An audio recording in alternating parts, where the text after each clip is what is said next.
Donc, bonjour à tous. Alors, je vous propose qu'on commence.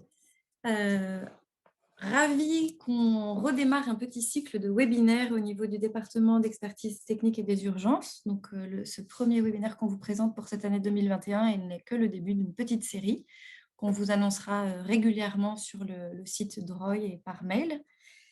Euh, du coup, merci pour ceux qui sont connectés et n'hésitez pas à partager ce webinaire qui sera du coup enregistré et mis en ligne sur le site d'expertise technique. Ce webinaire devrait durer du coup 1 heure de présentation, puis environ 30 minutes de questions-réponses. On vous propose d'utiliser le chat pour poser vos questions-réponses au fur et à mesure du déroulé du webinaire et pour éviter d'interrompre les présentations. Je reprendrai les questions à la fin et à ce moment-là, on rentrera dans un jeu de questions-réponses pour une petite trentaine de minutes en fin de webinaire. L'idée de ce webinaire qui, du coup, présentera l'approche Club des maires comme un outil d'approche intégrée avec un focus tourné sur le genre et les enjeux sanitaires, devrait être le début de différents ateliers sur le sujet. Du coup, cette présentation restera assez générale sur l'approche Club des maires comme outil intégré. Et dans un second temps, on pourra proposer une formation plus spécifique pour les DMI qui sont sur le terrain et qui ont à mettre en œuvre des clubs des maires dans le cadre de leurs projets. Notamment, on pense aux équipes du Progress, par exemple. Et on pourra également proposer un atelier de partage d'expériences entre les différentes délégations qui mettent en œuvre des activités Club des maires dans un objectif de capitaliser et d'échanger sur les bonnes pratiques, les difficultés rencontrées et les solutions trouvées, avec différents niveaux de maturité et d'expérience dans la mise en œuvre de cette approche. Voilà un peu pour le déroulé et la suite de ce webinaire. Et du coup, je vous propose de commencer. OK, pour la prochaine slide, s'il vous plaît. Merci. Donc, l'idée de ce webinaire spécifiquement sera de vous présenter l'approche Club des maires en tant qu'outil intégré avec un focus orienté vers le genre et la santé dans le but de répondre à 2 questions fondamentales, à savoir dans quelle mesure les inégalités de genre socio-économiques impactent directement l'accès à la santé et comment les activités Club des maires sont et pourraient être exploitées dans nos projets à visée d'amélioration de l'accès à la santé notamment. Voilà, et du coup, je laisse la main à mes co-animateurs. Donc je prends la parole pour vous présenter d'abord ce qu'est qu'un club des maires. Donc moi, c'est Pierre Sutter, je suis le référent technique SAMé basé à Yaoundé pour l'Afrique. Donc, qu'est-ce que sont les clubs des maires?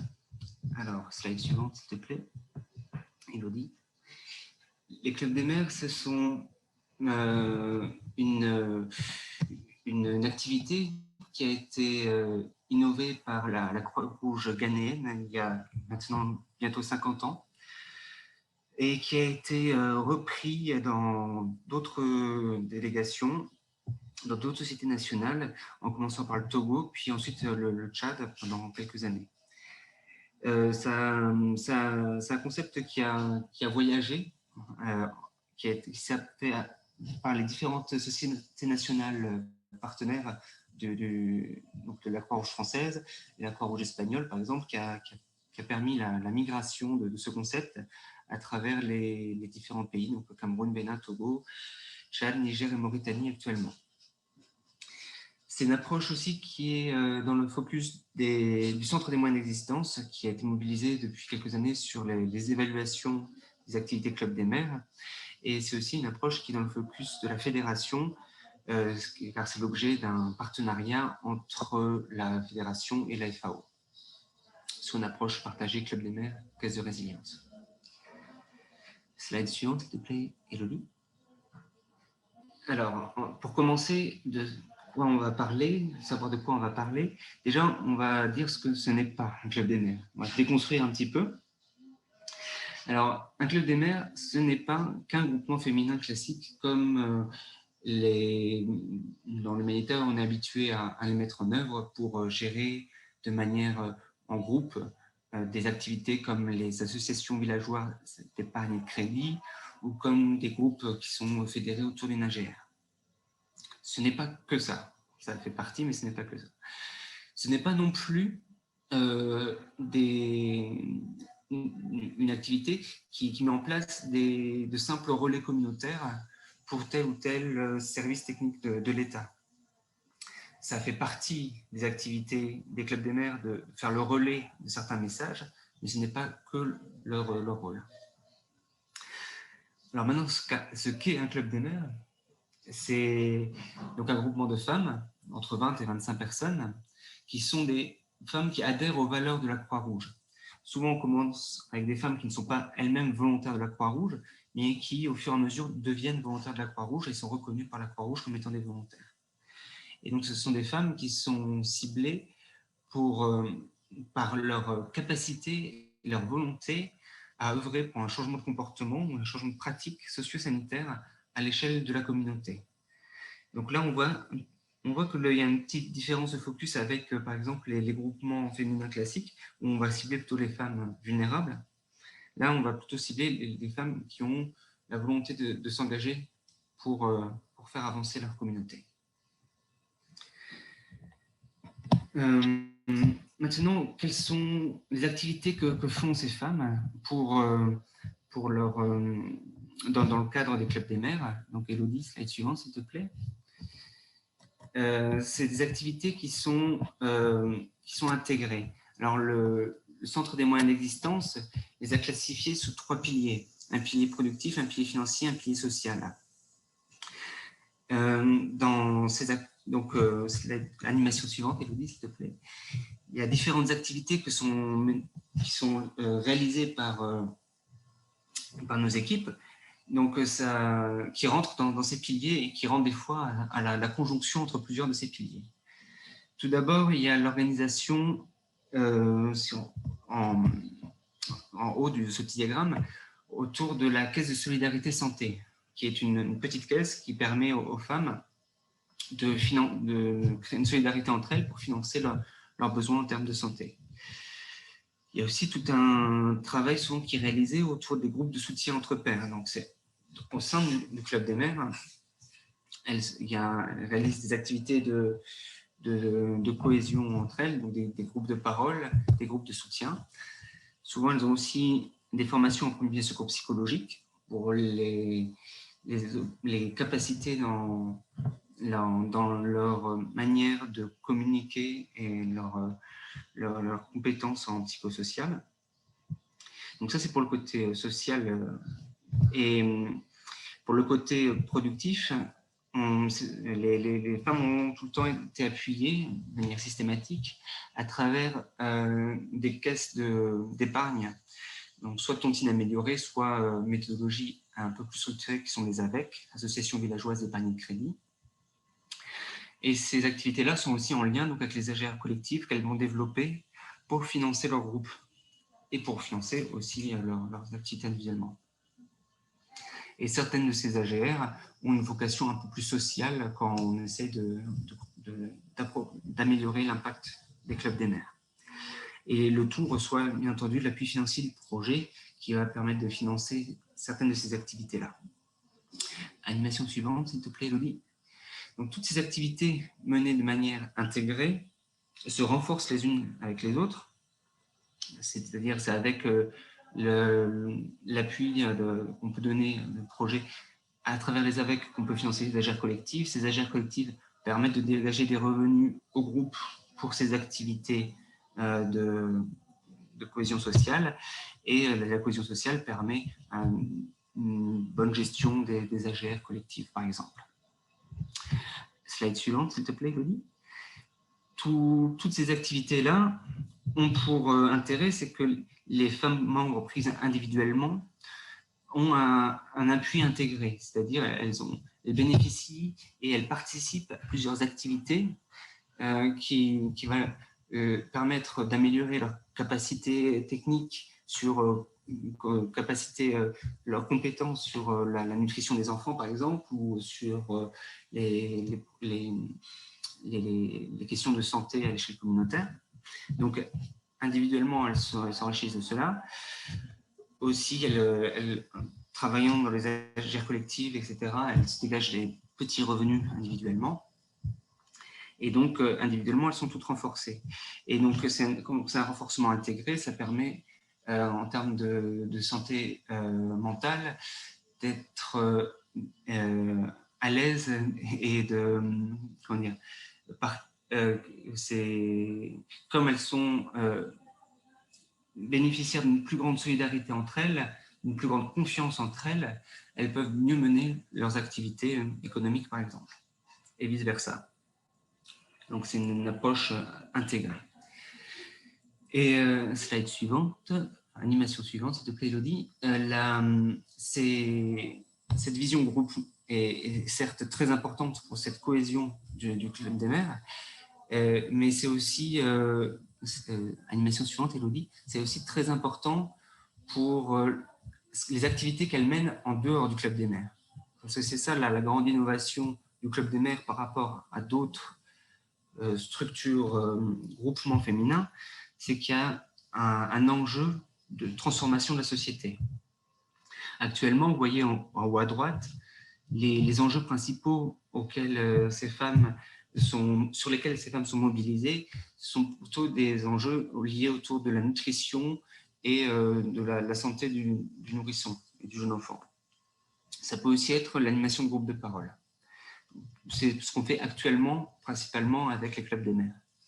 Par contre, on voit que sur le fonctionnement, on peut très facilement mettre à l'échelle aussi de la communauté d'autres activités avec ces clubs des mères. Donc, ces activités dont nous parlerons plus en détail, Elodie, notamment tout ce qui est accès à la santé des femmes, avec l'idée de mettre à l'échelle la caisse solidarité santé qui existe à l'intérieur du groupement, mais à l'échelle plus large.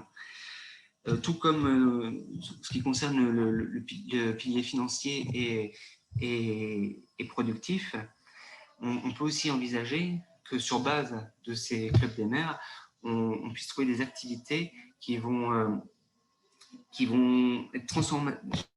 transformer les rapports de genre dans la gestion du revenu au sein du ménage, dans l'accès au crédit pour les femmes et aussi dans les activités qui sont accessibles pour les femmes.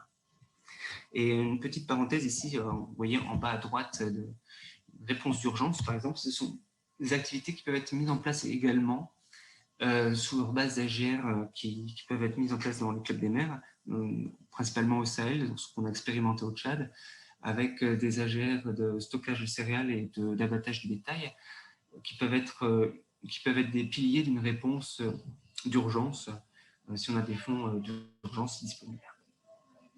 Donc voilà, les clubs des mères, c'est un groupement qui bénéficie d'un appui intégré et qui est capable de porter des actions dans la communauté de manière intégrée également. Slide suivante, s'il te plaît, Elodie. Vous voyez que c'est quelque chose qui peut être très rapidement complexe et qui demande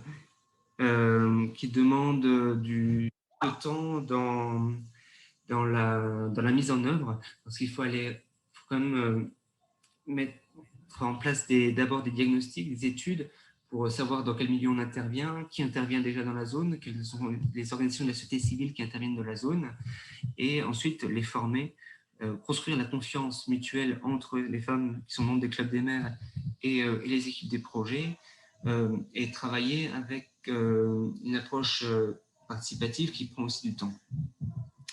Pour à la fin aussi avoir des ambitions de mise à l'échelle des activités en forme de réseau.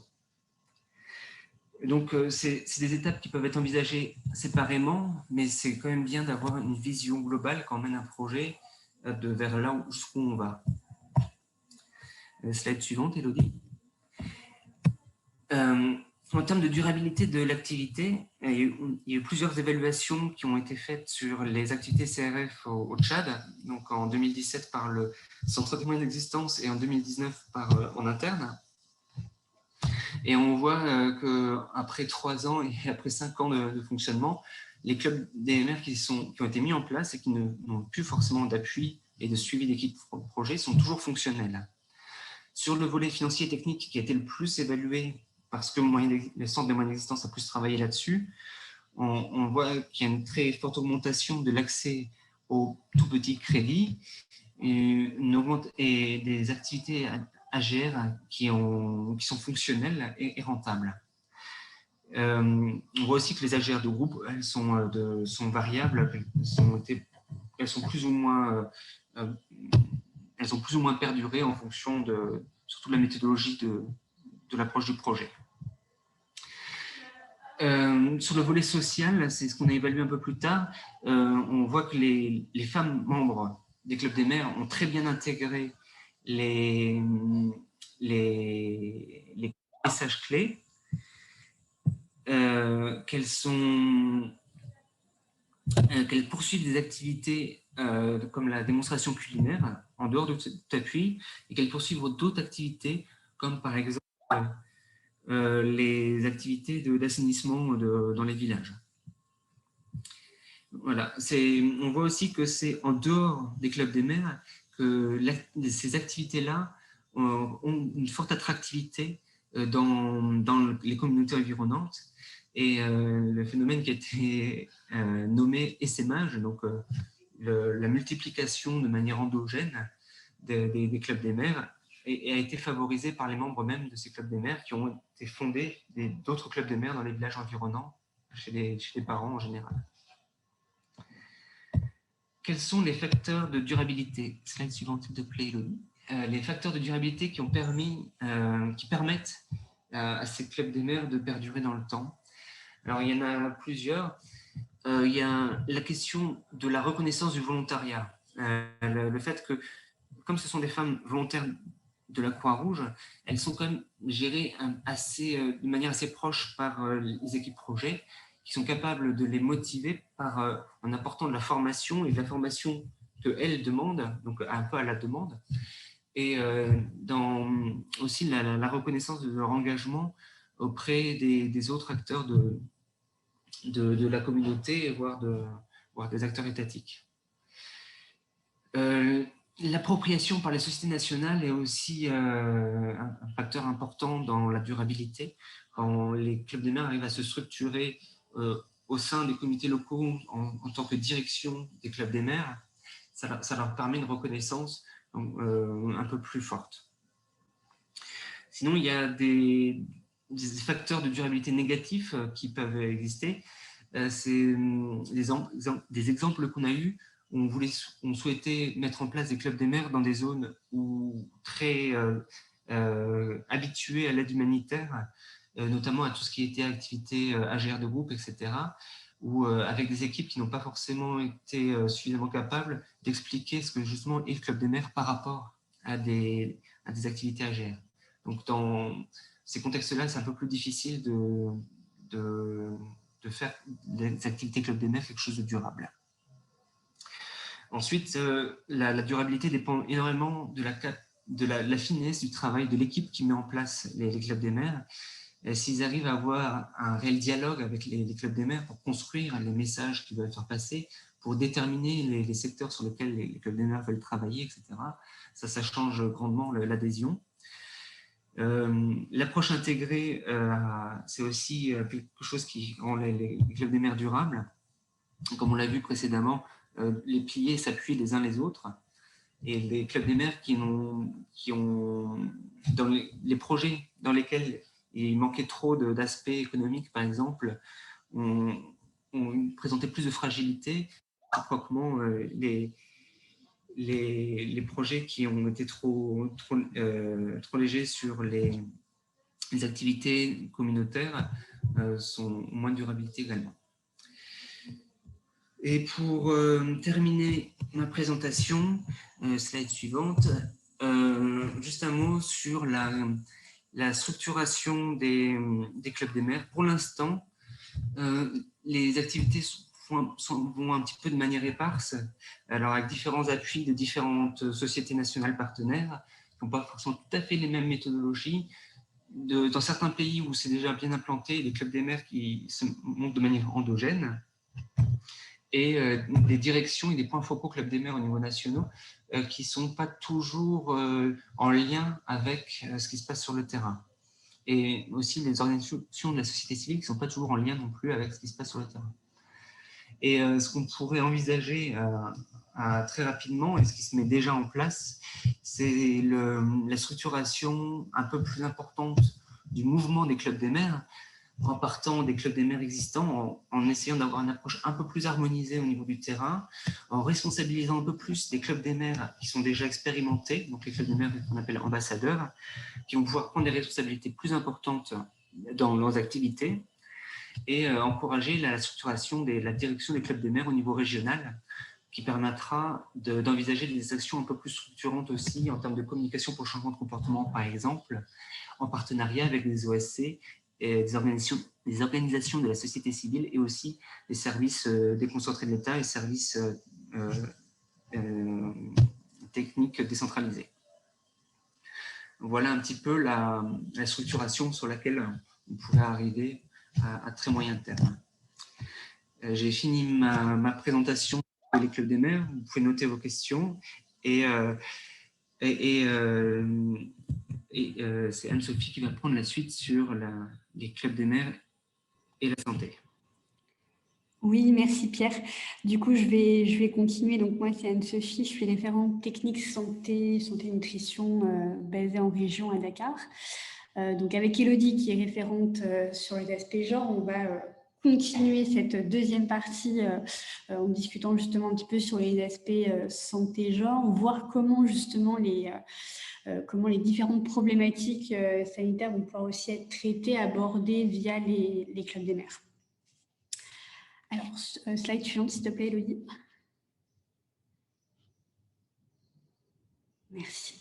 Alors, en effet, quand on parle de santé, peut-être juste pour un petit peu en termes de cadrage, on ne pense pas forcément, on pense pas seulement, on va dire, à l'absence de maladie, mais on va également prendre en compte l'état de bien-être physique, mental et social de manière assez large.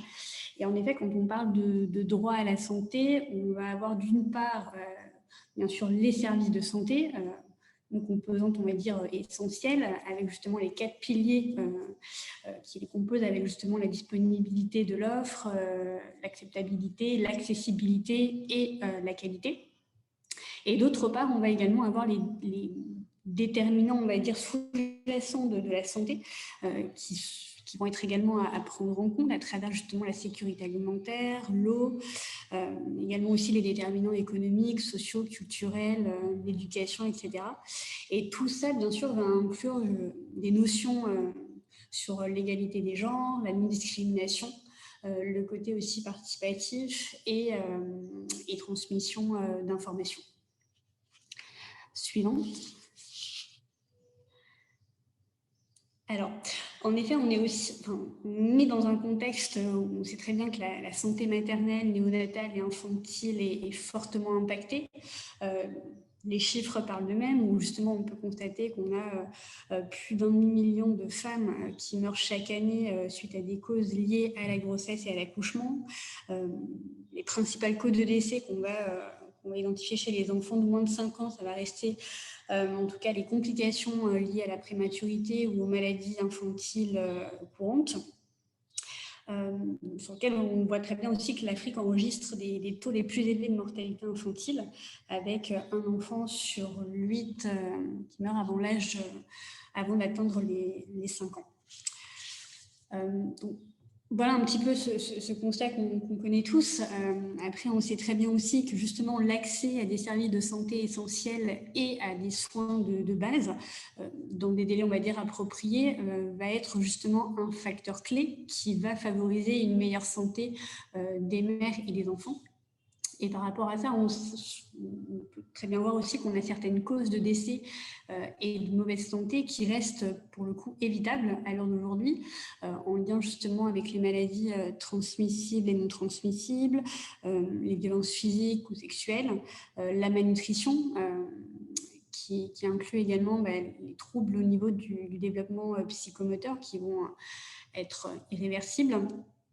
Également tout ce qui va être aussi les complications de la grossesse, de l'accouchement, la planification familiale et puis aussi l'utilisation des services de soins de santé.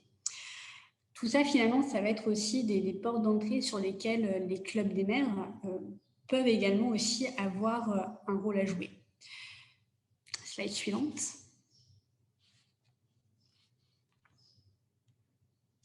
Alors justement, si on reprend un petit peu un exemple, si on repart justement sur le schéma causal de la malnutrition, alors justement au niveau de la CRF, on a pas mal d'expériences justement de collaboration avec les clubs des mères sur des actions justement qui vont concerner la santé nutritionnelle. De ce qu'on peut voir, c'est qu'on a en effet sur ce schéma causal les causes immédiates de la santé nutritionnelle et du bien-être qui vont être liées justement à l'apport alimentaire et puis également à l'absence de maladies, à l'état de santé. Sachant que ces deux causes, on va dire, vont être également affectées par des facteurs sous-jacents liés justement à la sécurité alimentaire, que ce soit l'accès, la disponibilité, l'utilisation, mais également aussi sur les pratiques de soins et aussi sur l'adéquation, on va dire, des services de santé et l'accès à un environnement sain. Ces mêmes causes vont aussi être affectées, ce qu'on peut voir par des causes, ce qu'on appelle les causes fondamentales, qui vont justement englober les structures et les processus sociétaux justement tels que l'accès des ménages à des ressources et également l'accès au niveau des capitaux financiers, humains et sociaux. Et donc, ce qu'on peut voir justement, c'est qu'à travers les clubs des mères, on va pouvoir aussi agir sur différents niveaux. Les clubs des mères vont nous permettre justement d'agir à la fois sur les facteurs économiques, notamment ce que vous disiez tout à l'heure, Pierre, avec l'accès au crédit, l'amélioration des revenus. Ça va permettre également d'agir sur les facteurs de production en lien avec les agirs collectifs et individuels qui vont pouvoir aussi être en lien avec la sécurité alimentaire du ménage et donc aussi en lien avec les apports alimentaires. Et ça, on va également, à travers les clubs des mères, pouvoir agir aussi sur le volet social au sens large, ce qui va inclure justement tous les éléments de communication pour le changement de comportement, pour pouvoir impacter positivement les pratiques de soins et puis également l'utilisation des services de santé ou du point de vue de l'environnement. Et ce volet-là va inclure bien évidemment aussi tous les aspects de relations mère-enfant, incluant également les aspects émotionnels qui vont entrer en tout cas dans ce volet-ci. Et justement, c'est ce qui va permettre au Club des mères, par rapport à ces différents niveaux d'intervention par rapport à ce schéma causal, de pouvoir travailler justement sur les différentes causes finalement qui vont être aussi vecteurs de mauvaise santé, que ce soit au niveau individuel ou au niveau plus large, au niveau communautaire. Slide suivante.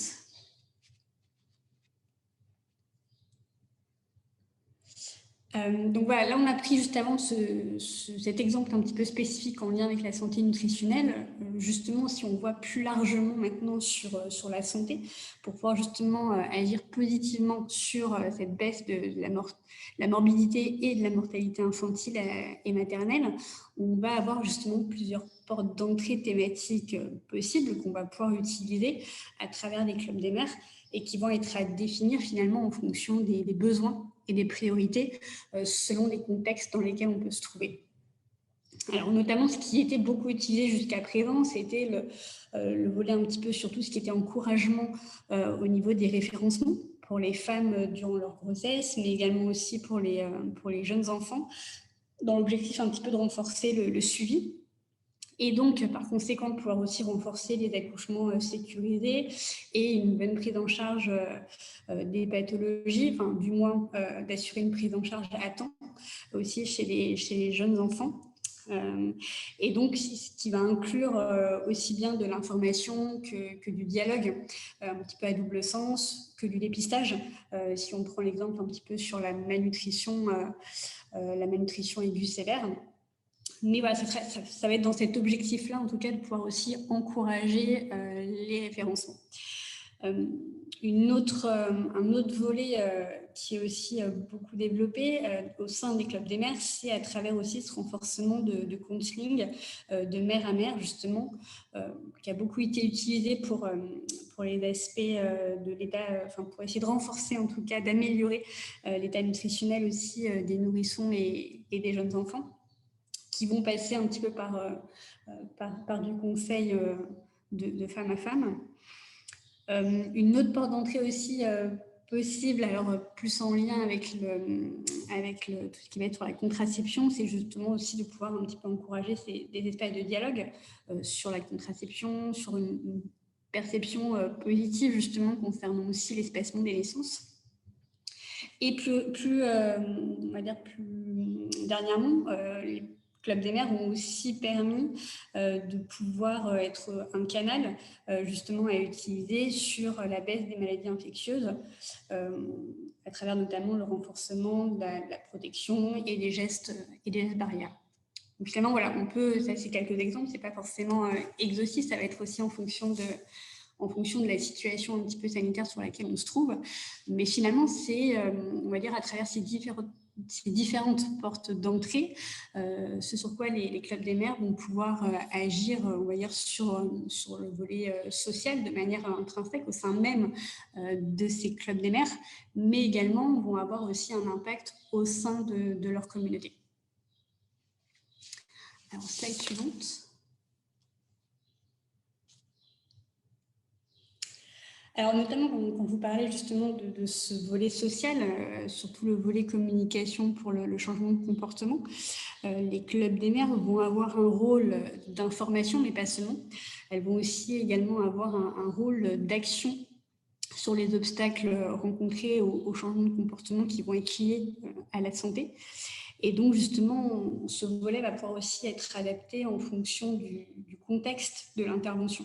Si, par exemple, on se trouve sur une zone où on va dire, il n'y aurait pas forcément eu des interventions auparavant, on aura peut-être en effet nécessité dans un premier temps de diffuser des messages d'information sur la santé, par exemple en lien avec les signes de danger chez la femme enceinte ou chez le jeune enfant, qui nécessiterait justement de pouvoir en tout cas consulter rapidement la structure de santé.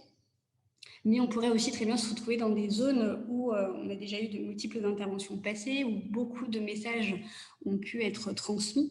Et à ce moment-là, on a aussi nécessité d'aller au-delà de la simple diffusion de messages, en travaillant plus spécifiquement aussi sur les barrières concernant les pratiques, pour essayer d'avoir des échanges qui soient un petit peu plus ciblés, d'avoir des espèces de dialogue sur l'identification de solutions. Et c'est là où justement après un petit peu on fait appel justement à l'effet groupe de soutien de femme à femme, qui vont aussi avoir un impact plus important sur ces aspects-là. Si je prends l'exemple, juste pour parler un petit peu concrètement, mais sur l'allaitement, voilà, on peut connaître la pratique recommandée qui est justement d'allaiter jusqu'à 6 mois l'enfant. Voilà. Après, on sait que les barrières, alors, il peut y avoir des barrières en lien avec les croyances, les perceptions, mais aussi des barrières dans la pratique, dans la difficulté de mise en œuvre au quotidien de cette recommandation. Et sur lequel voilà, les clubs des mères vont aussi avoir un rôle à jouer pour essayer de lever ces barrières et d'identifier des solutions pour de l'appui, pour de l'aide. Après, voilà, dans ce volet social, finalement, les clubs des mères vont vraiment avoir un rôle également d'ambassadrice, de relais de bonnes pratiques, que ce soit au niveau de leur ménage, mais également au niveau de leur communauté. Ce qui fait qu'on finalement, c'est vraiment un levier de mobilisation sociale avec justement le renforcement des liens au niveau des organisations de la société civile pour pouvoir aussi renforcer le leadership féminin. Voilà, je te laisse continuer, Élodie, pour la suite.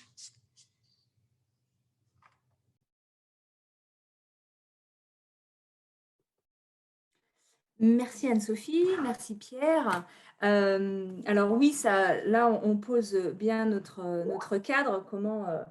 Alors on me dit que j'ai que 20 minutes, je vais accélérer. Donc oui, la santé des femmes est clé, mais entravée par un ensemble de facteurs sociaux et économiques qui sont tous sous-tendus par les logiques des rapports de genre et de pouvoir, tant au sein des communautés, des familles que dans les structures institutionnelles.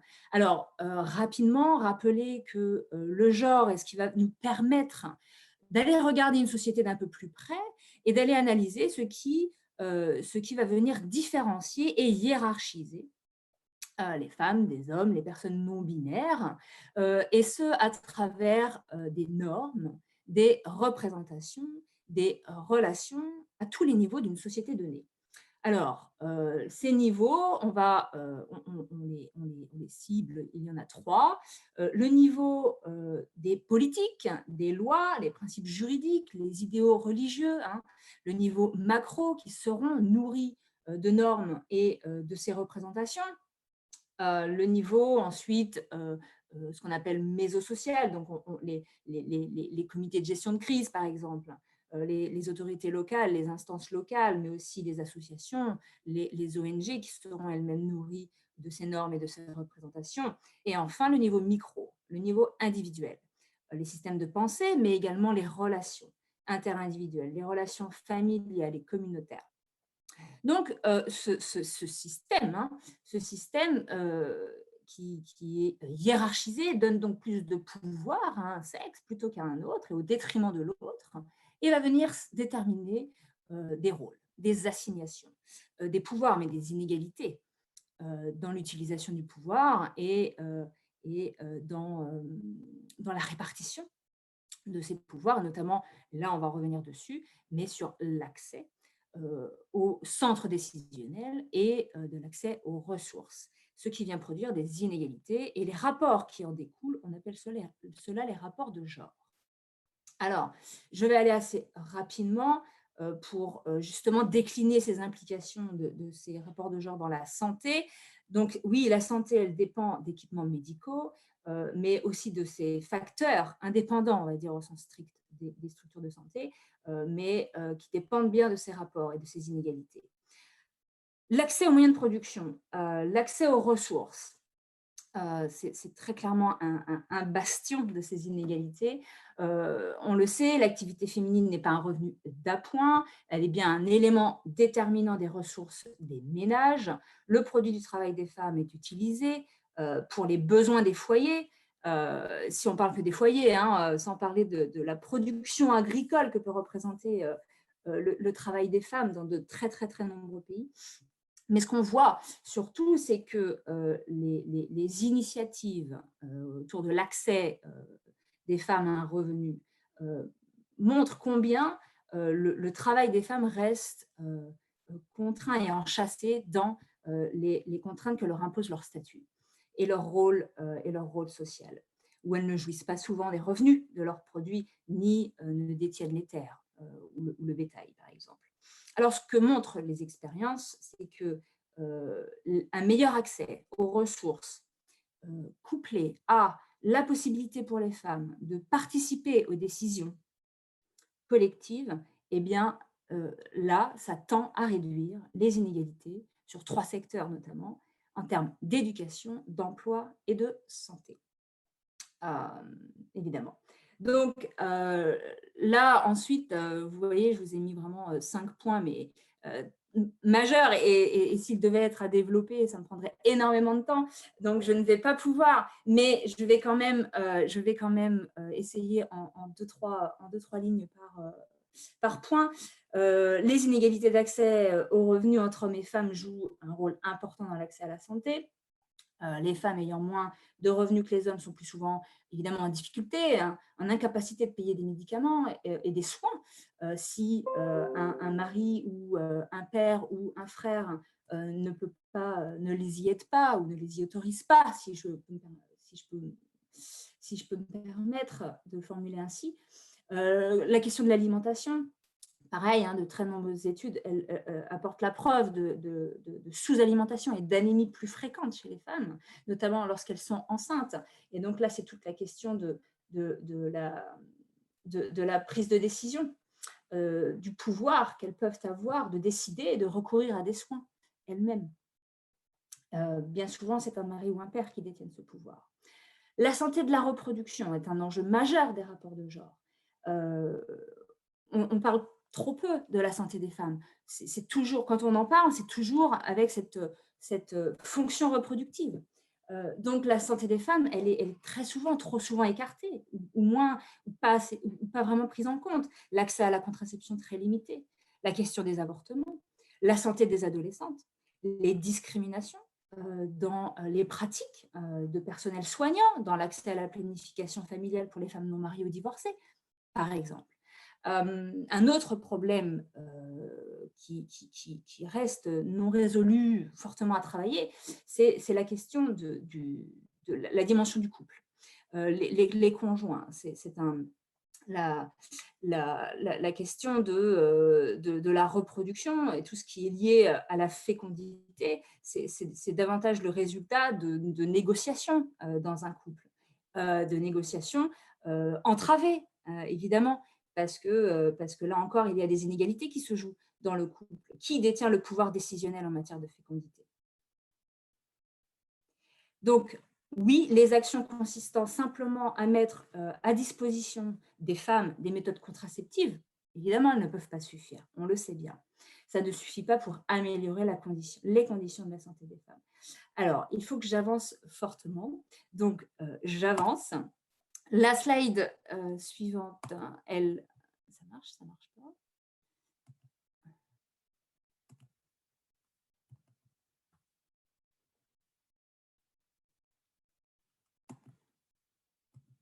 Non, ça ne marche pas.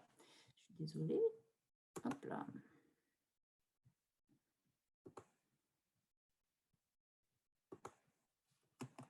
Voilà. J'espère que vous voyez toujours mon écran. Dites-moi. C'est bon? Vous voyez bien mon écran? Non, c'est pas encore revenu, Élodie.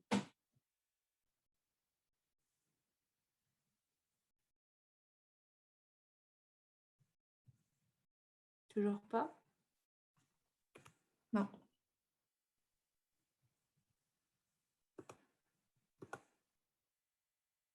Ok. Alors, je suis désolée. Et là? C'est en train d'arriver. Voilà. Il faut remettre en plein écran et c'est bon. Oh,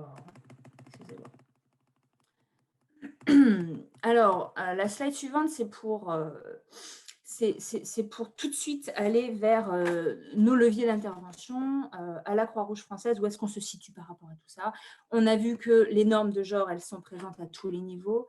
Le niveau méso, et donc là, on se situe directement dans les structures de santé avec le personnel soignant. C'est la question des discriminations, c'est la question des pratiques médicales abusives.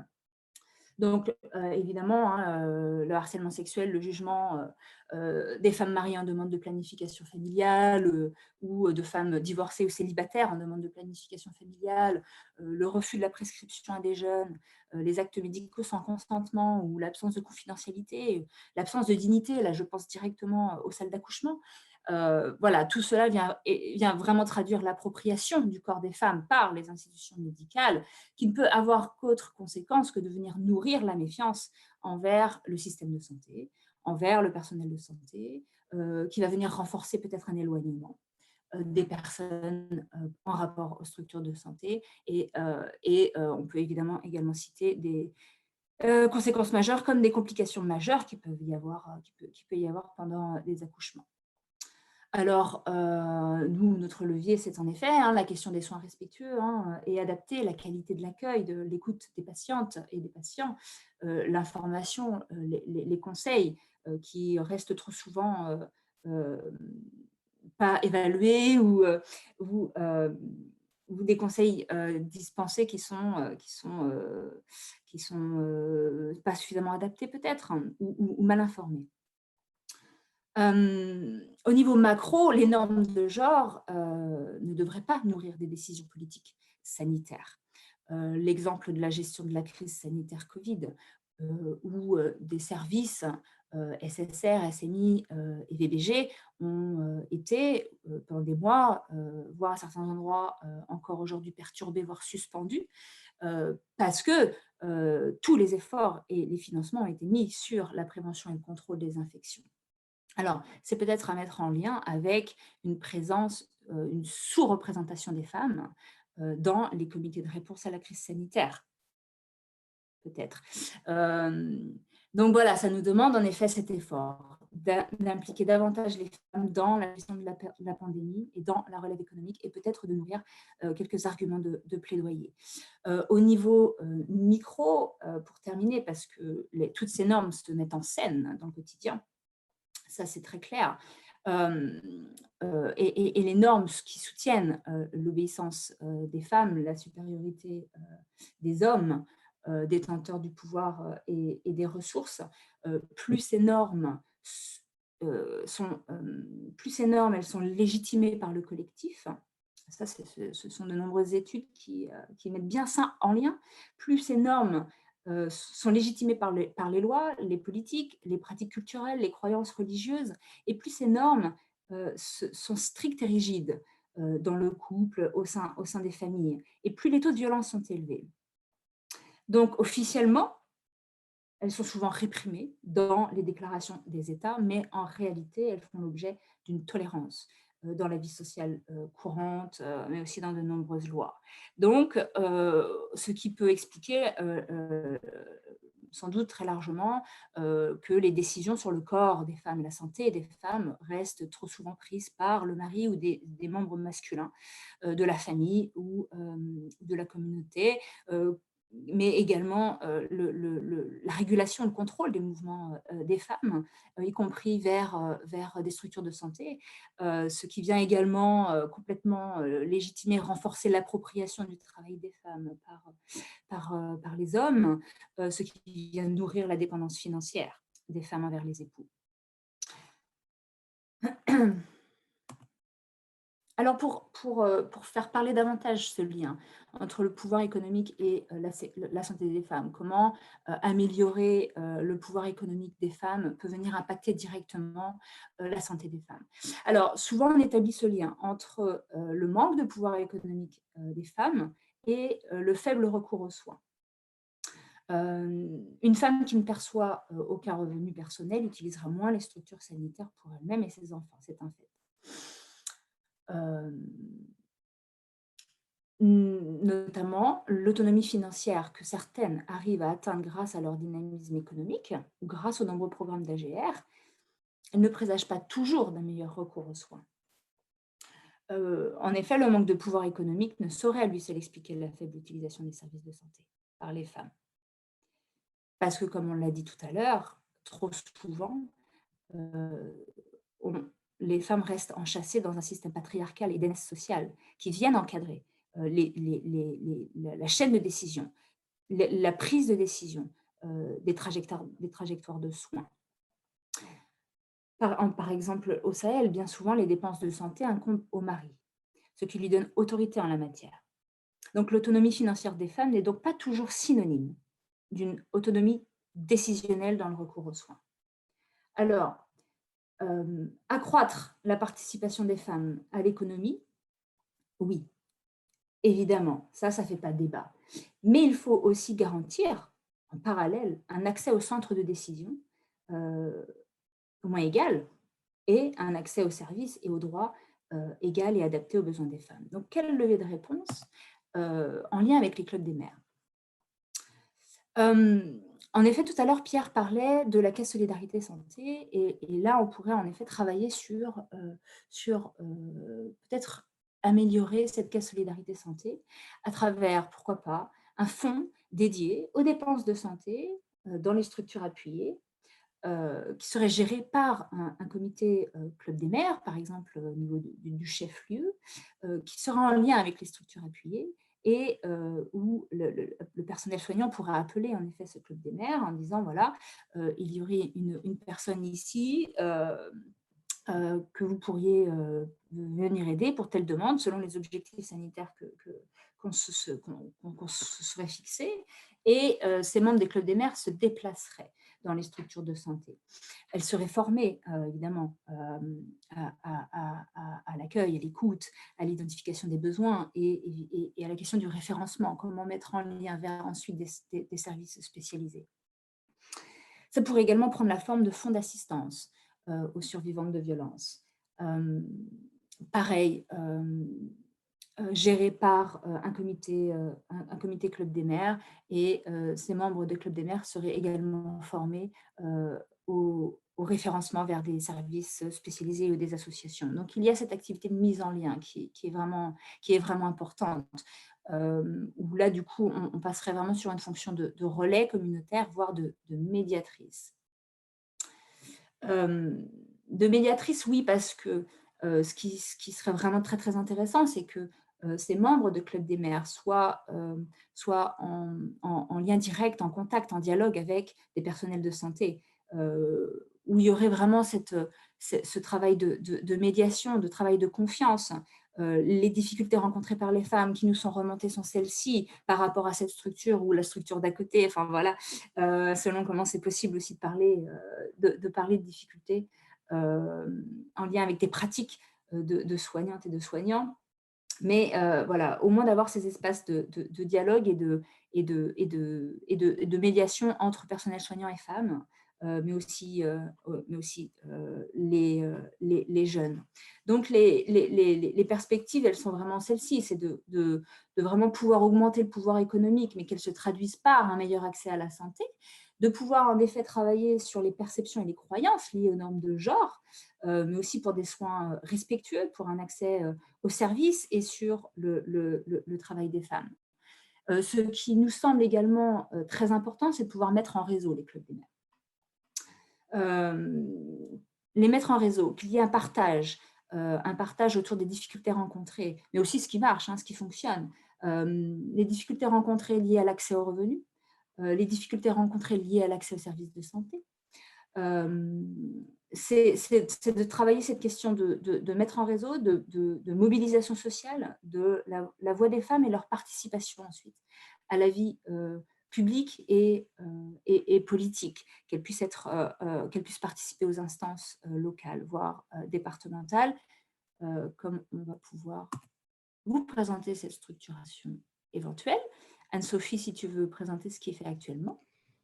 Oui, merci Elodie. En fait, de ce qu'on peut voir justement sur les clubs des maires existants, à ce jour, justement, les clubs des maires font partie du niveau périphérique par rapport à la pyramide sanitaire.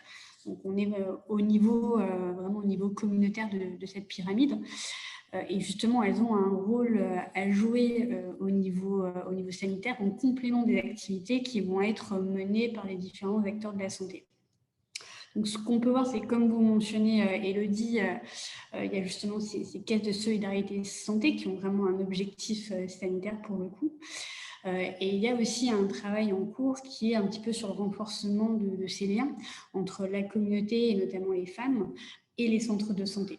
Donc, pour le moment, c'est plutôt focalisé en effet sur un petit peu sur le rôle des clubs des maires concernant l'accompagnement des pratiques recommandées au niveau de la communauté. Il y a aussi un double sens, on va dire, où justement, il va y avoir aussi l'appui des centres de santé auprès des clubs des maires sur des questions spécifiques au niveau santé qui pourraient se poser au niveau de la communauté pour créer un petit peu plus de lien.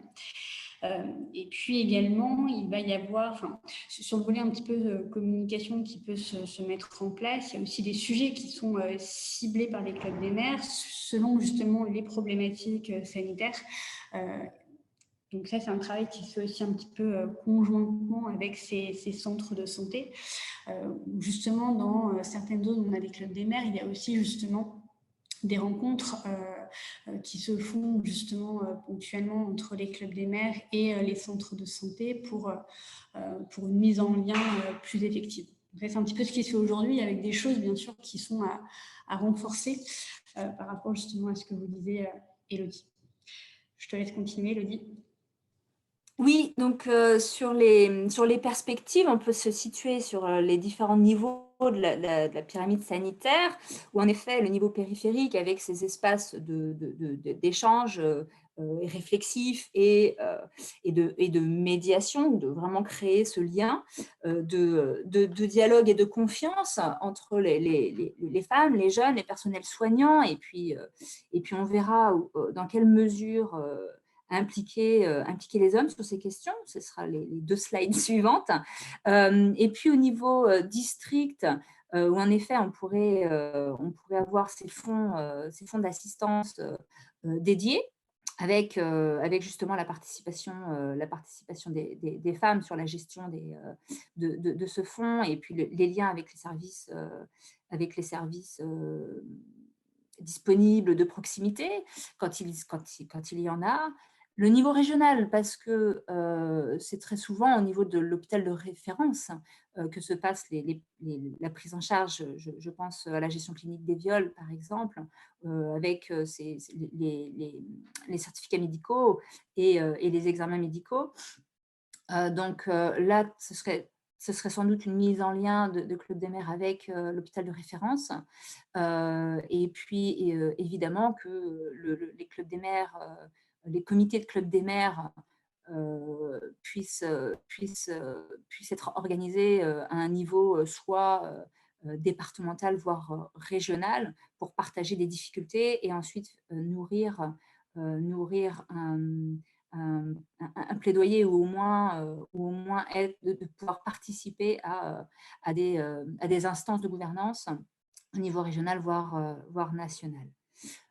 Voilà, là on parle d'une structuration à plus moyen, voire long terme. Alors, les effets de genre, impact et évaluation.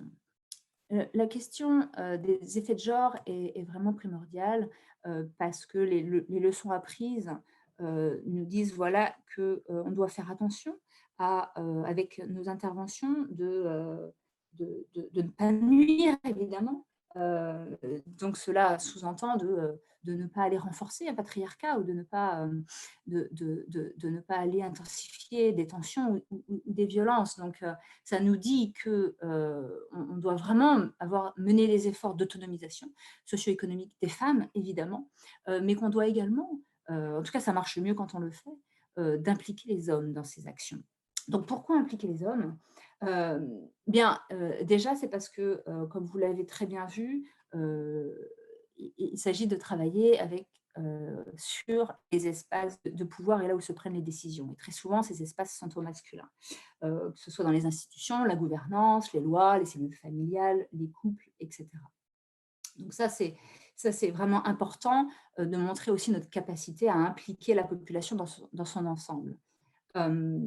Et les groupes d'hommes peuvent également être mobilisés et encouragés à agir, non seulement de manière individuelle, parce qu'il y a déjà ce travail introspectif de retour sur soi, ses propres pratiques du pouvoir, les conséquences des actes, les conséquences du patriarcat, les conséquences de l'utilisation de leur pouvoir.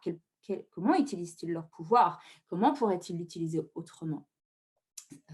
Dans leur propre maison, dans leur vie quotidienne, pour eux-mêmes, etc. Ça, c'est sans doute une première étape très importante. Et ensuite, évidemment, d'agir collectivement, en association avec les organisations de femmes. Alors, la question de la pression sociale est très, très importante, parce qu'évidemment, les hommes sont soumis également à des normes et des représentations. ils sont dans l'obligation d'agir d'une certaine manière, ou en tout cas, il faut correspondre à un idéal, et très souvent, c'est associé à la domination ou à la force ou à la responsabilité, quoi. Donc, prendre les décisions, protéger, pourvoir aux besoins, etc. etc. Donc, du coup, la pression sociale, elle devient un obstacle majeur au changement de comportement durable. On le voit chez certains hommes qui essaient de s'acquitter de tâches domestiques, par exemple, ou de tâches parentales, ou qui vont vers des métiers dits perçus comme féminins, ou des hommes qui vont agir contre les violences ou pour l'égalité des genres, etc., font face à des réactions négatives par leur père, par d'autres hommes, mais également par des femmes de la famille ou du voisinage, etc. Donc, c'est important d'avoir des espaces justement où on a accès à d'autres modèles, mais aussi de partage d'expériences, que ces personnes ne soient pas non plus isolées, parce que là, c'est évidemment compliqué. Alors, dans les leçons apprises de d'autres projets, je pense par exemple à un projet qui a été mis en œuvre pendant quelques années et encore aujourd'hui en Inde sur les soins prénataux, qui vise à contacter les maris des femmes qui ne se sont pas rendues chez le médecin pendant leur grossesse, afin de motiver, entre guillemets, les maris à surveiller leurs femmes. Les hommes devaient s'assurer qu'elles se rendent à la clinique et qu'elles prennent bien les doses recommandées de fer et de calcium. Donc là, la fréquentation des cliniques ont augmenté, les hommes étaient mieux informés sur les soins prénataux, mais après une évaluation d'envergure, voilà, l'intervention, elle a montré surtout qu'elle avait renforcé la notion très patriarcale que les hommes sont les protecteurs des femmes et qu'ils restent les décideurs sur le corps et la santé des femmes. Donc voilà, bien faire attention à ce soi-disant rôle protecteur des hommes et donc de ne pas venir renforcer des normes patriarcales. Donc il me semble important de bien définir les postes de décision. Ça me fait penser à des initiatives comme ça que j'ai entendues aussi au Niger sur la question de la prise du pouvoir des hommes sur l'accouchement assisté, où en fait des comités villageois d'hommes au Niger vont se réunir pour punir des maris qui refuseraient de payer l'accouchement à l'hôpital. Donc certes, augmentation des taux d'accouchement assisté, mais on reste encore sur les prises de décision par les hommes sur le corps des femmes, et ça nous éloigne grandement de l'amélioration de l'accès par les femmes, pour les femmes, pour leur propre santé. Donc voilà, c'est vraiment un travail de veille à avoir là. Et par contre, on voit bien que d'autres initiatives qui travaillent sur la coparentalité fonctionnent vraiment de manière très intéressante, sur justement le sentiment de préparation des hommes à la paternité, sur une prise de conscience du coût, autre que financier, du coût de la prise en charge de l'éducation des enfants, toutes les conséquences que ça peut avoir, tout le travail que ça demande, etc. Et que plus on réduit les écarts qui peuvent exister entre les femmes et les hommes dans la prise de conscience des coûts de l'enfant, et plus il y a moins d'écart dans les arbitrages, dans les décisions sur les choix de fécondité. Donc, cela, pourquoi ça ne marche plus? Si, ça y est. Ne peut marcher que si les hommes et les garçons comprennent qu'ils sont des co-bénéficiaires et des parties prenantes à l'égalité des genres, pour un changement de comportement durable. Donc, voilà, quelle que soit la stratégie d'engagement initiale, mais que les hommes et les garçons, à un moment donné, comprennent que leur intérêt personnel va au-delà du profit, du bien-être des femmes. Oui, encore 5 minutes, Cécile. Merci. Voilà, parce que voilà, beaucoup d'études montrent que plus plus les hommes et les garçons arrivent à s'éloigner de ces attentes sociales et de la pression sociale et des normes qui pèsent sur eux, sur une manière d'être, hein, la manière de vivre en tant qu'homme, etc. Et plus ça améliore complètement leur façon de vivre leur vie, hein, et qu'il y a d'autres manières de vivre sa vie, etc. Et que c'est acceptable socialement de vivre autrement. Et il y a une nette amélioration déjà sur leur propre santé, je dirais santé mentale. Parce que ce sont des études qui font les liens avec les taux de dépression chez les hommes. Voilà. Alors, ce qui fonctionne, en parallèle, hein, de l'engagement au niveau communautaire et au niveau individuel de groupes d'hommes et de groupes de jeunes, c'est également d'adopter une approche descendante, appropriée, d'avoir des messages relayés par les autorités, par les médias pour favoriser la participation des hommes pendant la grossesse, par exemple, et améliorer le sentiment de préparation des hommes à la paternité. Donc, c'est vrai que on voit que c'est important d'avoir des signaux venant d'en haut aussi, forts, qui viennent soutenir la participation des hommes. Ensuite, pour être mieux accepté par la communauté, des évaluations, hein, initiales et de suivi avec un partage des résultats sont recommandés afin que les raisons de l'intervention soient mieux comprises par l'ensemble, par le plus grand nombre. Et enfin, de rappeler vraiment cette stratégie qui porte le plus de résultats, qui à la fois vient renforcer et autonomiser, hein, les femmes dans la sphère socio-économique, évidemment, tout en travaillant sur le patriarcat et les masculinités abusives. Donc, par abusive, il faut bien entendre abus de pouvoir, hein. Donc, de vraiment être sur ces deux axes à la fois semble avoir un plus grand impact et surtout être durable. Donc, je vais terminer là. Je ne vais pas pouvoir présenter la question de l'évaluation, hein, parce qu'il s'agit aussi d'évaluer les changements, hein, de montrer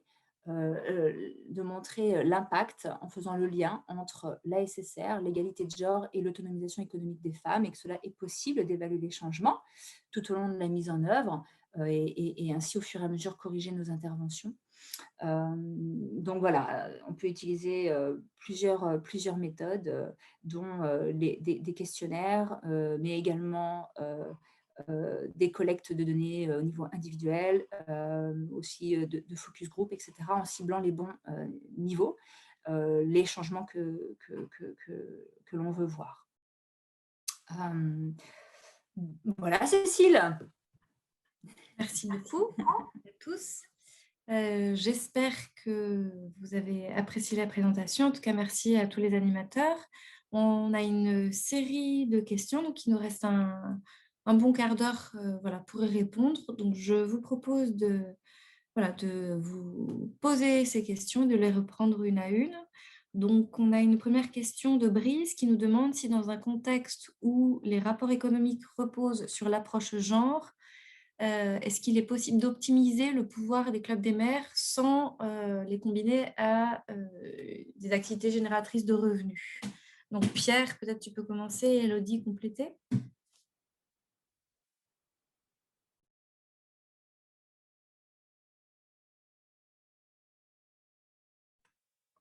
Pierre? Elodie, est-ce que tu veux commencer? Oui, je veux bien essayer de répondre, mais la question ne me paraît pas très, très claire. Est-ce que c'est quoi la crainte? C'est de venir renforcer le pouvoir des hommes sur l'utilisation des revenus? C'est d'augmenter des tensions? C'est quoi le… Et est-ce que Brice, tu veux prendre la parole? N'hésite pas.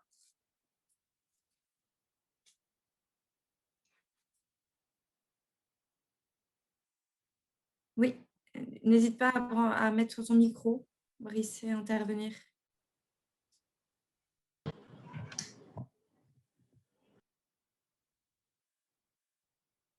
Brice, tu nous entends? Je vois que tu as levé la main, mais tu peux parler en prenant la main avec le micro?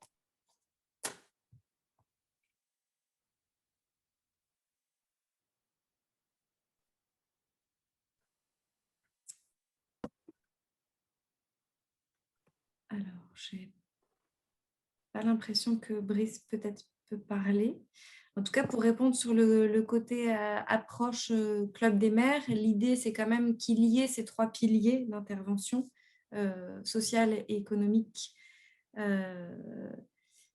et financier. Du coup, l'idée, c'est quand même que ça fonctionne sur la base d'activités génératrices de revenus qui permettent de souder le groupe de par une activité de par des activités génératrices de revenus collectives et qui permettent de générer des revenus permettant d'accéder et de créer ces caisses de solidarité santé pour notamment favoriser l'accès à la santé et voilà, quand ça marche bien, avec la possibilité d'accès au crédit pour lancer des activités génératrices de revenus aussi au niveau individuel, donc ce qui crée un intérêt commun dans le fonctionnement et ce qui soude bien le groupe.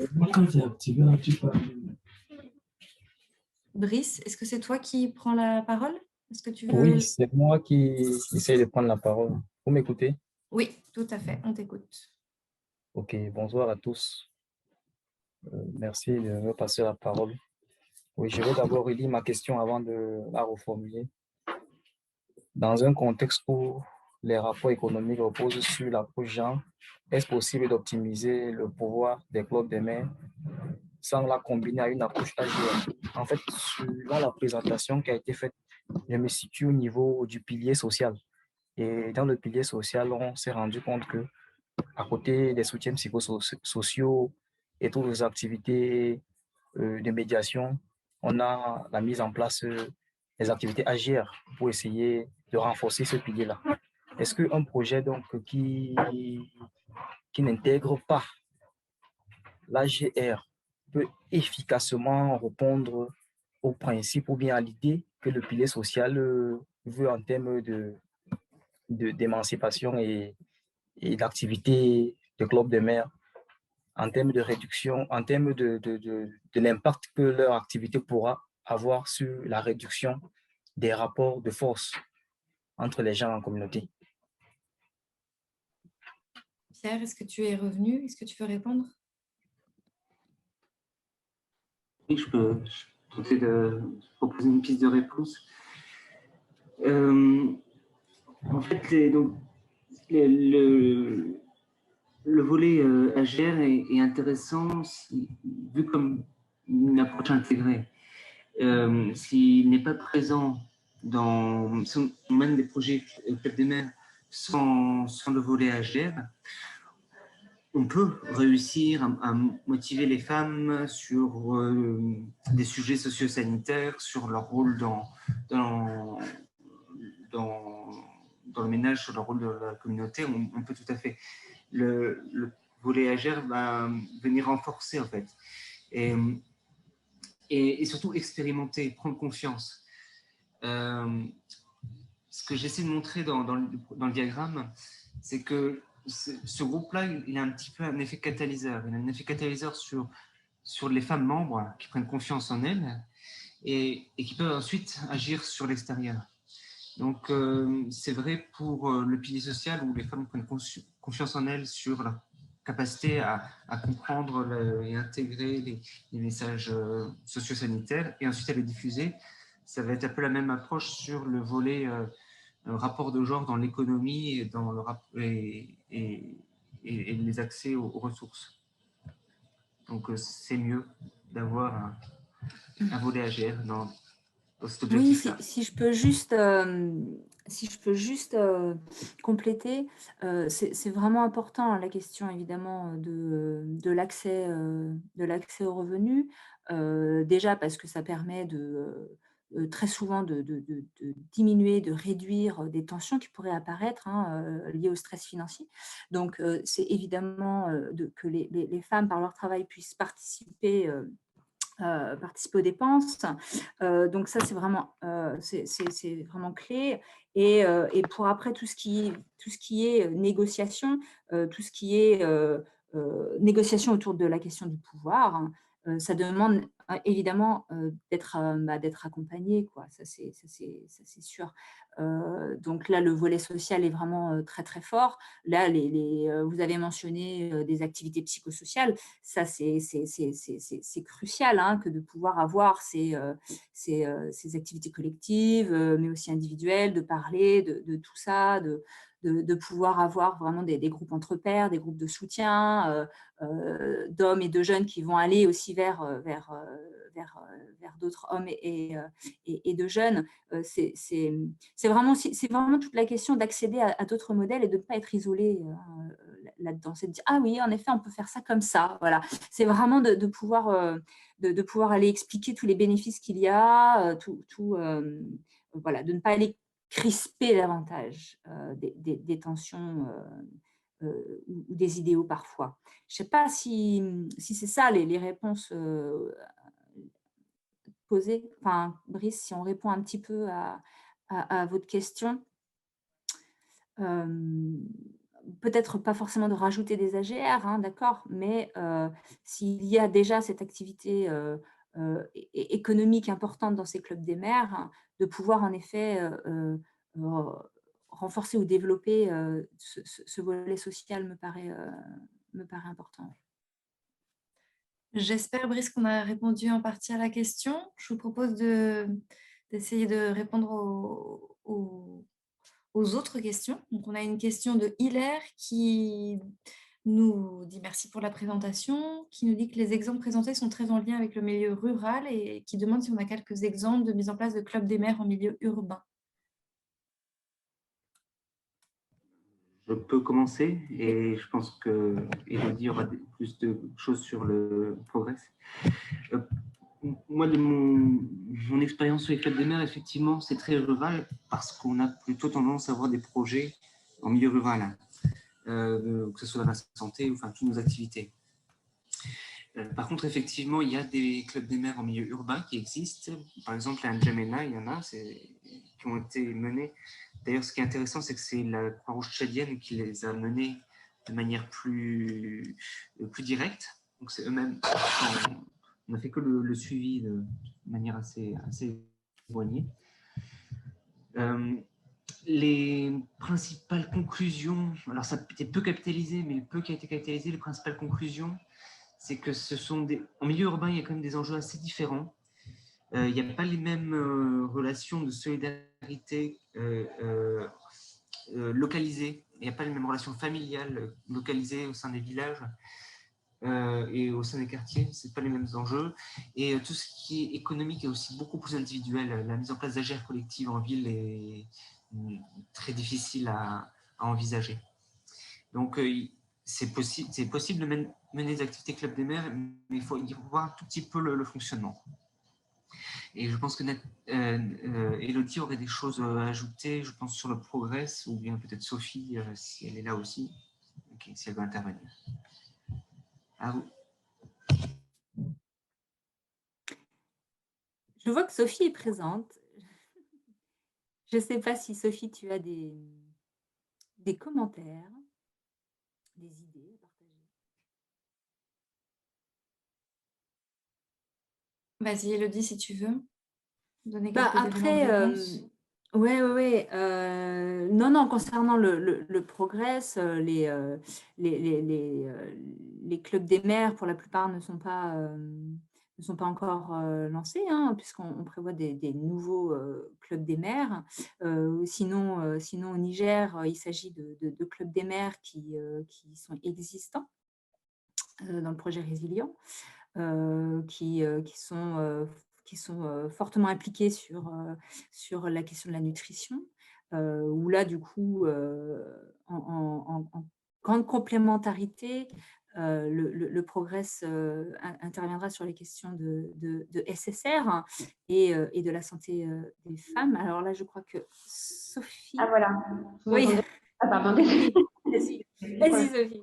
Non, mais enfin, je n'ai pas plus à rajouter, mais c'est vrai que pour le moment, on n'a pas forcément commencé. On doit faire des clubs de mer à Bamako. Par contre, on a eu à échanger avec la chef de projet de Bamako, avec la Croix-Rouge togolaise, qui ont plus d'expérience en club de mer et notamment qui ont pu développer des clubs de mer dans un contexte urbain. Et c'est vrai que les approches sont relativement différentes, un peu ce que tu disais, Pierre, sur comment est-ce qu'on crée aussi le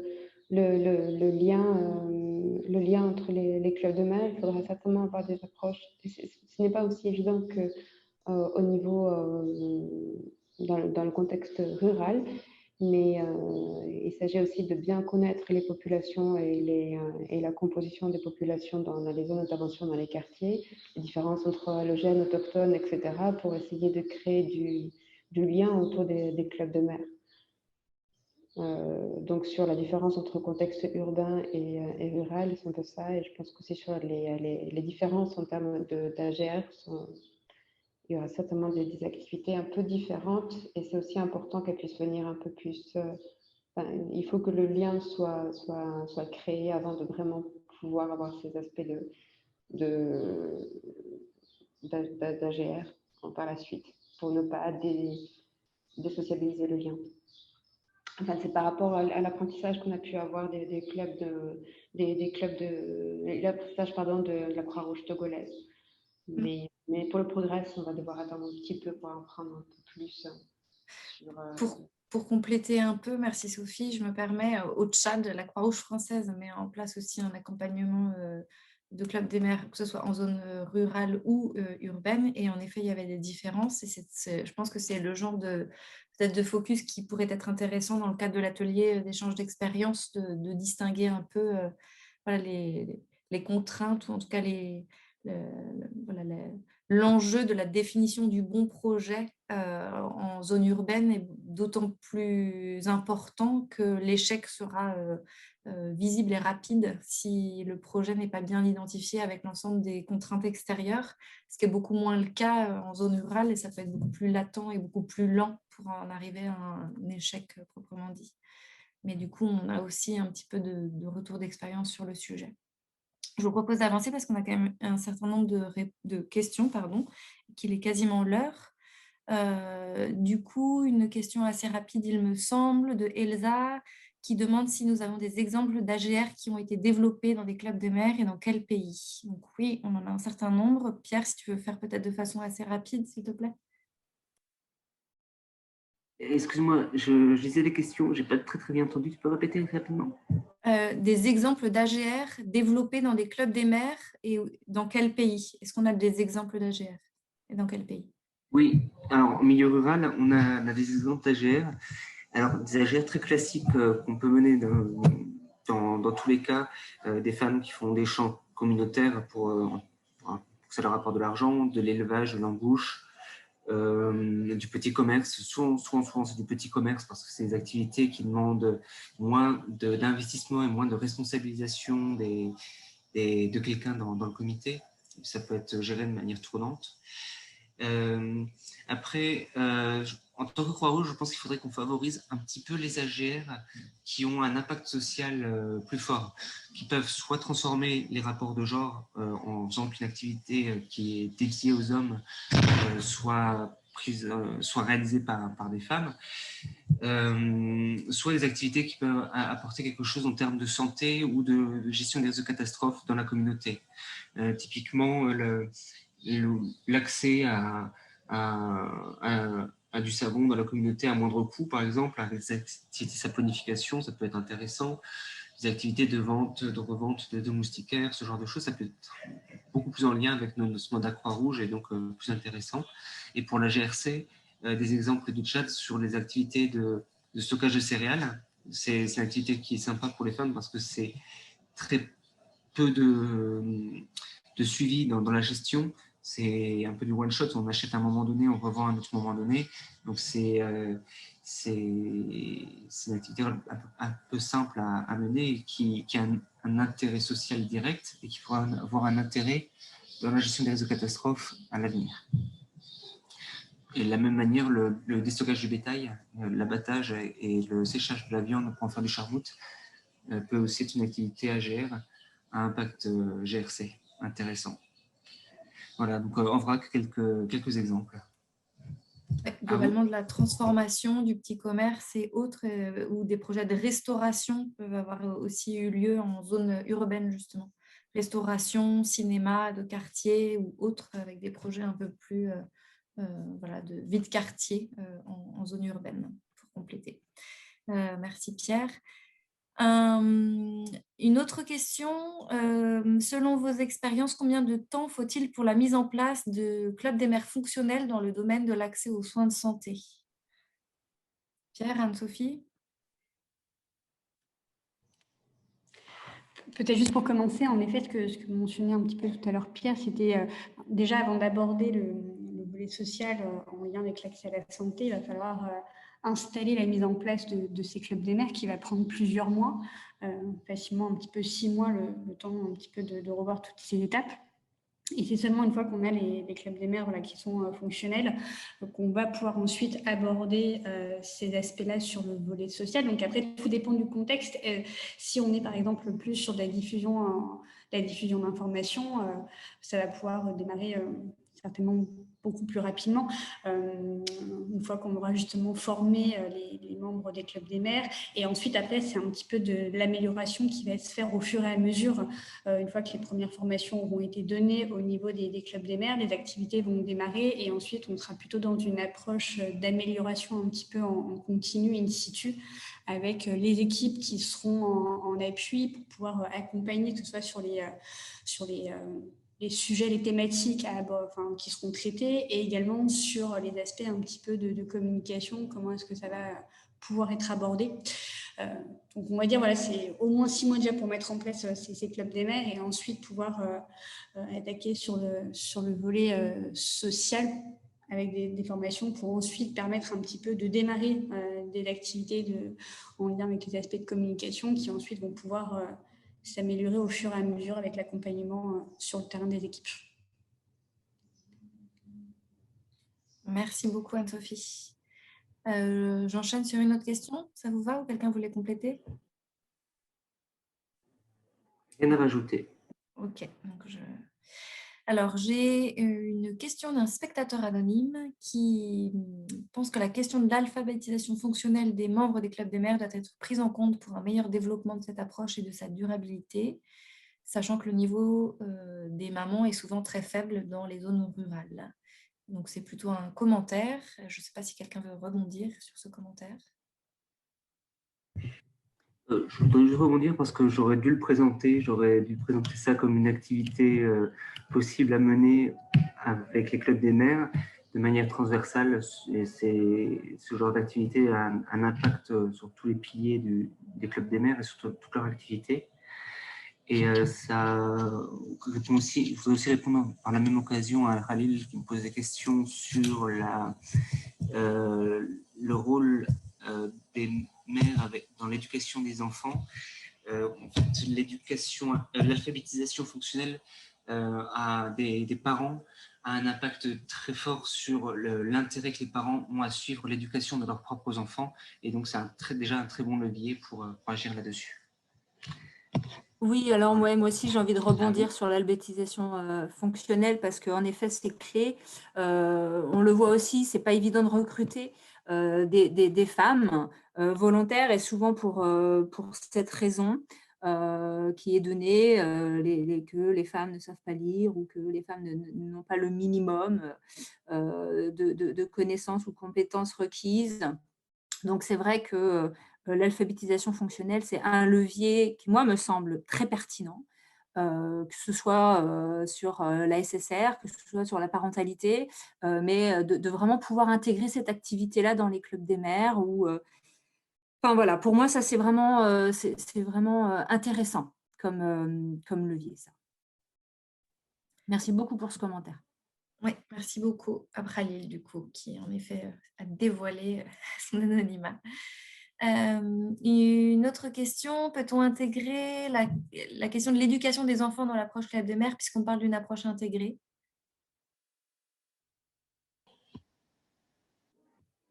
C'est justement ce que je disais, c'est que quand on travaille sur l'alphabétisation fonctionnelle des parents, on renforce grandement le suivi de ce qui est fait par les enfants en termes de scolarisation, et on renforce la volonté des parents à scolariser leurs enfants. Oui, et j'ajouterais que du coup, dans l'idée d'un outil d'approche intégrée, en fait, on peut mettre les objectifs qu'on souhaite et on peut orienter l'activité des clubs des mères, et c'est tout l'intérêt de cette approche en fonction des objectifs de notre projet, avec une entrée genre et femme, mais qui peut du coup répondre à un certain nombre de problématiques. Et là, l'illustration était très orientée genre et santé, mais on pourrait très bien l'orienter éducation, GRC ou très SAM. Voilà. Donc, c'est tout à fait intéressant. Alors, une autre question de Robert. Pour parvenir à des changements durables, peut-on combiner l'approche dialogue communautaire à l'approche club des mères pour les transformations des normes sociales, tout autant que les comportements individuels, trianguler l'information concernant une cible afin de considérer la légitimité de l'information? C'est un commentaire, c'est pas une question. Voilà. Je ne sais pas si Oui, quelqu'un oui, veut il me semble rebondir qu'il sur ces... oui, bah, tout à fait, hein, c'est bien ce qu'on a essayé. Alors peut-être qu'on n'était pas assez, voilà, peut-être pas assez clair. Beaucoup d'informations ont été données là, mais de toute façon, l'engagement, le dialogue avec les groupes de population. Alors oui, on a parlé des femmes, on a parlé des hommes, on a parlé des filles, on a parlé des garçons. On ne peut pas non plus faire sans les influenceurs, les matrones, tous les belles familles, c'est extrêmement important. Qui va prendre les décisions à un moment donné, si telle femme ou telle fille peut aller ou pas au service de santé? Voilà. Et donc, voilà, c'est vraiment de pouvoir identifier qui joue un rôle, qui a du pouvoir et comment ces personnes l'utilisent. Et ça, c'est très important. Et ensuite, en effet, de pouvoir entamer ce travail de proximité, de lien social. C'est très, très important, ce que vous avez appelé le dialogue communautaire. Ok, bah, merci. Et du coup, je pense qu'Élodie, tu pourras répondre à la prochaine question. Comment utiliser les clubs des mères dans la mise en œuvre... quelque chose. Vas-y, excuse-moi Pierre. Juste quelque chose sur la différence entre les clubs des mères ont une entrée communautaire, mais ce n'est pas tout, c'est pas exclusif. C'est-à-dire qu'il y a d'autres entrées communautaires en milieu rural, quand on parle avec les hommes du développement du village, etc. Ce sont aussi des entrées communautaires.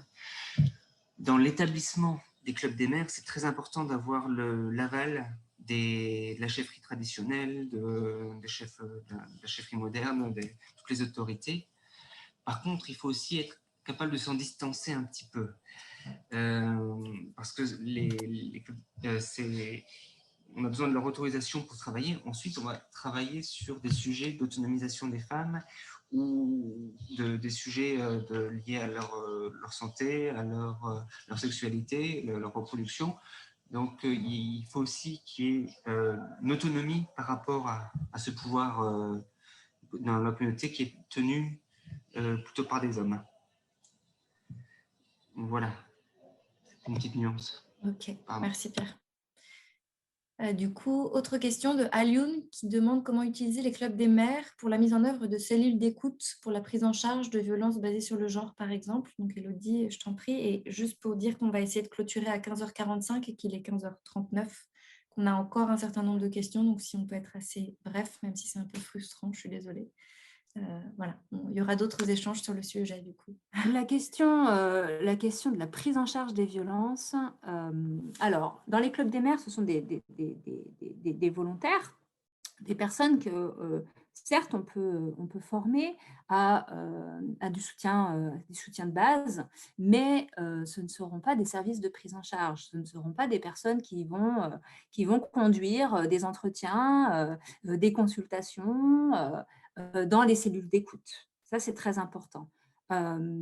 le rôle de relais communautaire ou de femmes médiatrices, c'est en effet de faciliter l'accès, la mise en lien vers les services, mais clairement pas de venir conduire des activités de prise en charge.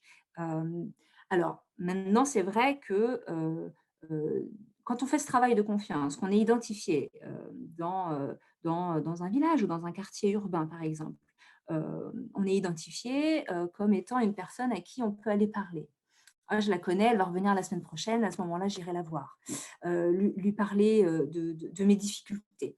Alors, ce qui fait que cette personne, cette membre des clubs des maires, a besoin d'avoir été formée au préalable sur l'écoute active, le conseil, l'activité de conseil, d'avoir des informations sur les services qui existent et comment y accéder, quels sont les avantages que cette personne aurait à y aller, etc. Et puis peut-être de l'accompagner. D'accord ?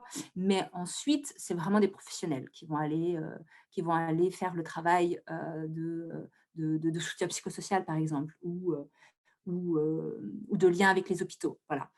C'est aussi pour être très clair sur les responsabilités que peuvent avoir des membres de Club des maires sur cette question-là, si tel est l'objectif, mais en même temps leurs limites. Vraiment, ça c'est très important de poser ces limites-là. Merci Élodie.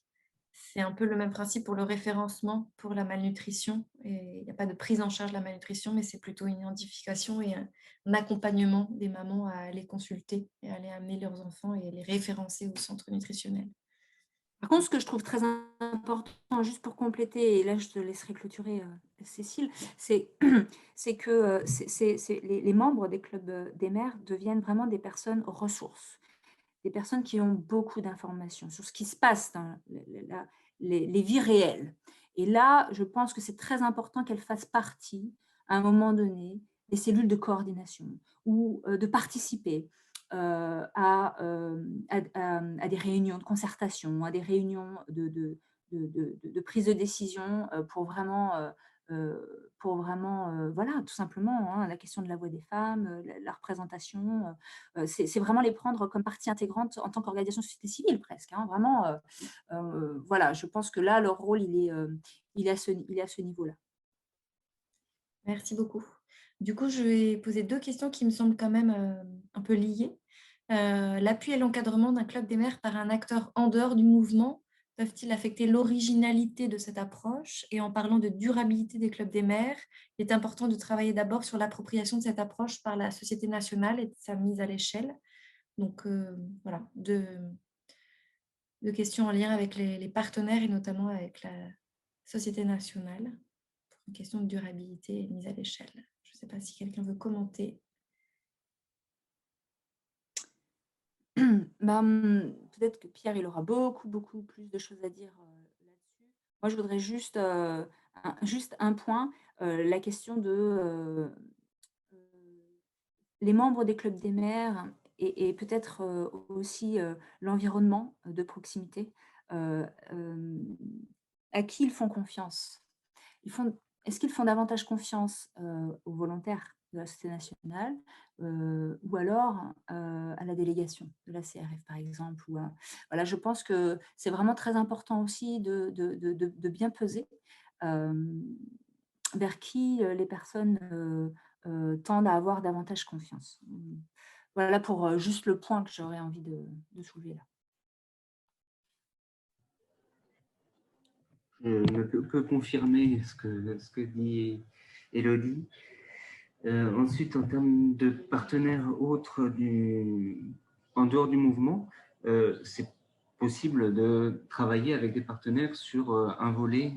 On peut se partager des activités, typiquement avec la FAO ou avec une ONG sur le volet productif, par exemple.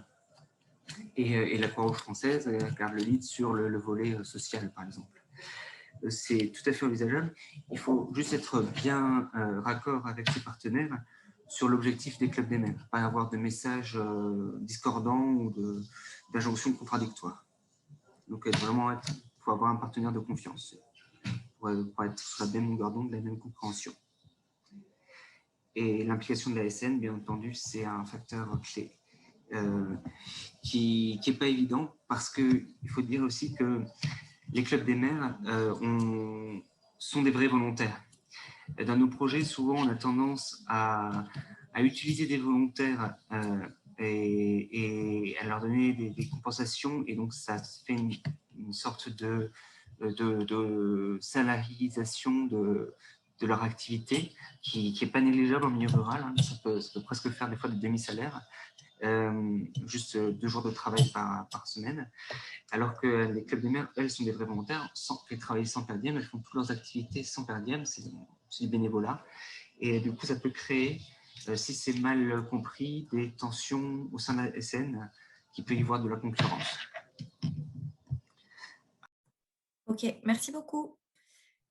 Peut-être une dernière question. Alors, les efforts visant à diminuer les retards, en particulier grâce à la mitigation des déterminants sociologiques et socioculturels qui réduisent le pouvoir décisionnel des femmes, passe-t-il par des actions de sensibilisation?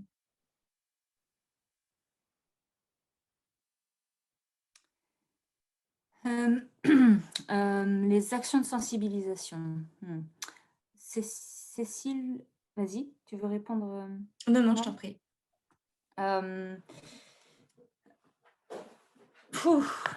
Ça, c'est une question très large. Mince, la question est partie. C'est vrai que le pouvoir décisionnel des femmes s'accompagne vraiment à tous les niveaux. C'est ce que j'ai essayé de résumer en une slide la dernière avec, je crois, il y avait quelques étoiles, des choses comme ça, sur ce qui fonctionne. Les actions de sensibilisation à elles seules, évidemment, non, c'est pas possible. Parce qu'on sait très bien que dans le concret, une action de sensibilisation, elle se traduit par il faut faire ça, il ne faut pas faire ça. Donc, ce n'est pas forcément ce qu'on appelle du dialogue, ni de la compréhension. Voilà, moi, je crains très souvent les actions de sensibilisation parce que ça se termine sur un peu on donne des leçons, quoi. Donc, bon, c'est un peu contre-productif, mais en revanche, ce travail de dialogue, ce travail de groupe de pairs entre femmes, entre hommes, entre jeunes, ça c'est vraiment primordial, et d'avoir cette régularité. C'est vraiment d'avoir un espace où il y a un peu un travail régulier et par étapes, comme un cycle à travers des activités collectives, mais aussi des espaces individuels pour pouvoir parler de difficultés qu'on rencontre, que ce soit au niveau familial, que ce soit dans le couple, que ce soit dans le suivi, dans le parcours de soins. Voilà, donc je ne suis pas très partisane, moi, des actions de sensibilisation. Vraiment quelque chose de plus structuré et structurant, qui engage de manière adaptée les différents groupes de population. Voilà. Merci beaucoup. Je vous propose qu'on réponde à la dernière question en mode assez concis et on s'arrêtera là, on clôturera. Donc, une question du chef de projet Progress. Que pensez-vous de la possibilité d'utiliser les clubs des mères, les clubs des maris dans le cadre de la SSR? Merci. Oui. Les clubs des mères et les clubs des maris dans le cadre de la SSR. Voilà, on a bien présenté les enjeux autour de la planification familiale, autour de l'accès au service SSR. Il s'agit vraiment de préserver l'espace de santé en tant que la santé des femmes, hein, pour les femmes. Donc, c'est vraiment important d'améliorer cet accès-là pour elles et par elles-mêmes. Que les lieux de la SSR ne soient pas des lieux où c'est le mari qui vient de décider. Voilà, ça c'est important. Et du coup, après, avec les clubs des maris, moi, ce qui me semble intéressant, c'est en effet de travailler davantage la question de la parentalité, de la préparation à la paternité, et puis de pouvoir en effet être là aussi pour répondre à des inquiétudes que peuvent avoir des hommes pères. sur l'arrivée d'un nouvel enfant ou sur d'autres inquiétudes, parce que voilà, il ne faut pas se leurrer qu'il y en a aussi de ce côté-là. Donc voilà, moi maintenant, mes seules attentions, mes points d'attention, ce serait vraiment de ne pas venir renforcer à travers des clubs de mari des décisions que des hommes prendraient à la place des personnes concernées au premier chef. Voilà. Moi, c'est juste mon point d'attention là. Ok, ben, merci beaucoup Élodie pour cette réponse. J'espère qu'on a répondu à la plupart de vos questions. Comme vous l'avez noté, c'est une première étape. Il y aura certainement une suite sur l'approche Club des maires. Donc, on reviendra vers vous pour les prochaines étapes, pour vous proposer différents rendez-vous. En tout cas, merci à vous pour votre participation et toutes nos excuses pour le retard dans le timing. Voilà, on a pas mal débordé. Donc, merci beaucoup à vous et bonne fin d'après-midi et bonne fin de semaine.